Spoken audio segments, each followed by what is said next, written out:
So hi guys, welcome back to my channel. Today we're gonna talk about waxing, shaving, how to avoid ingrown hairs and all of that. So let's get into the video.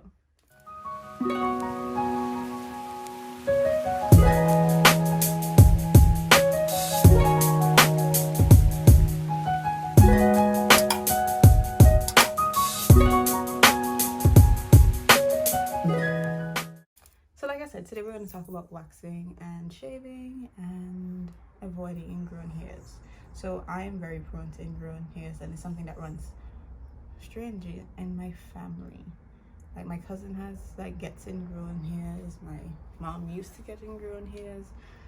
A lot of people in my family, we're a very hairy family. And yeah, somebody asked me the other day if what I use my eyebrows. I do not fill in my eyebrows. I just got them waxed and all of that goodness, and I just leave them like that. So there's naturally thick. So imagine if my eyebrows are like this, how the rest of my body is. Anyway, so yesterday I went for a wax, Brazilian wax, and get my eyebrows waxed as well. So preparing for a wax, I prefer to get wax because it helps me to avoid those ingrown hairs. So what I do to prepare for wax, I tend to exfoliate. And exfoliating, everybody's like, yes, you need to keep it natural, especially closer to your nether regions. But I find that salicylic acid helps to avoid those ingrown hairs, helps to prevent and helps to treat those ingrown hairs. So I tend to use St. Ives. I know, yes, so taboo, it's not good for your skin, blah blah blah. But St. Ives, they have in salicylic acid. So I use this to scrub, either this or the tea tree one for blackheads, not tea tree, green tea one for blackheads, and I exfoliate around my bikini area, not on my lady parts. I may go up a little above and on my belly, but not going down there to the lips and all of that situation. No. So I use this because it helps, and that's how I usually get prepared for waxing. I also use tea tree oil to help with waxing. So when I go to the wax shop, she's like, oh, it comes off on a clean strip. By the way, if you're in Antigua, you need to check out Vanetta's Body Plus Spa, because that's where I go to get my wax and my eyebrows and all that done. So yes, I use tea tree oil as well to help. So when I go to wax, I get a clean wax.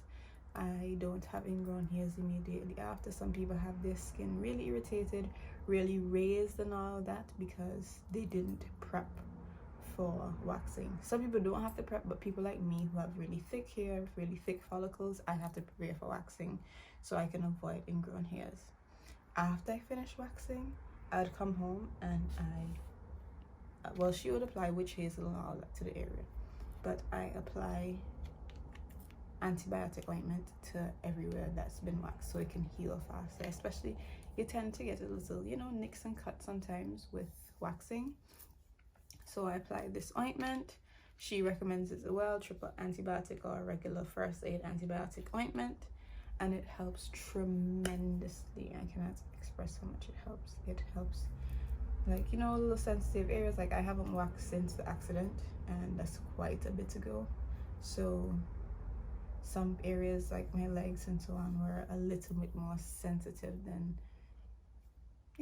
times gone by, because I haven't done it in a while. So, and that antibiotic ointment helps so much to like soothe the area and all of that.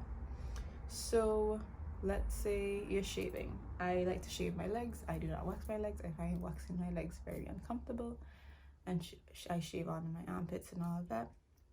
I use these Venus razors. It has, excuse me, I took it out of my shower just now.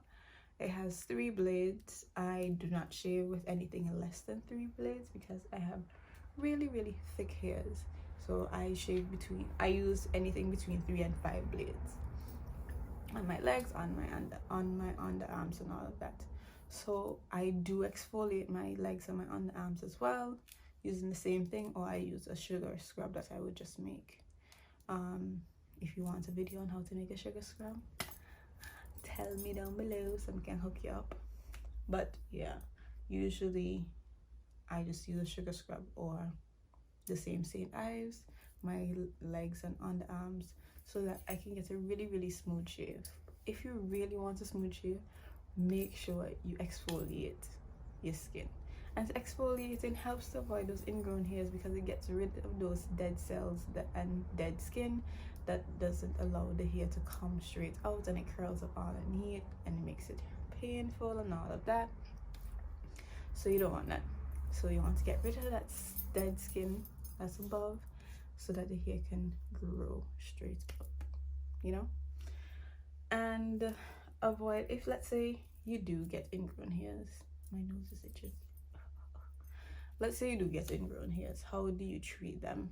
So every once in a while I would get an ingrown hair, even though I would do all this. I just guess it's inevitable in some cases, but I don't get as much as I used to get before. So what I would do, I would take a sharp, a very sharp, what is that thing called? Tweezer, dang. A sharp tweezer. Even before I use a tweezer, I would go in with a warm cloth or have a warm bath, and that would tend to soften the area and all of that. And then I'll go to the tweezer and I'll just pull the hair out. I don't mean like pull it straight out from the root, but sometimes if you look at an ingrown hair, you can see the actual hair growing over in like a circle over that bump, and you can just remove the hair. And then you treat it the same way. You can exfoliate, you apply tea tree oil directly to the area. Some of you may need to dilute tea tree oil, it's very potent, so some people may be susceptible to burning and all of that. I never had that problem, so I can apply it directly to the area. And if you have plain salicylic acid as well, you may be able to use that instead of tea tree oil, but you also need to exfoliate. Exfoliating helps, guys. Do not neglect exfoliating, and it helps to, you know, smoothen the skin and all of that. So nice soft baby skin, trust me, thank me later, they will love it. Everybody will compliment you on your skin. So yeah, and that's about it I have for y'all for today. So remember, to exfoliating is key in hair removal. Key. So remember, avoiding ingrown hairs. Let's go over it again. Warm bath or warm compress to the area. Remove with a tweezer. Make sure that is warm too. And make sure it's clean. Please make sure it's clean. And then we just remove that hair. And then we go in with tea tree oil or salicylic acid to treat the area. And that's about it.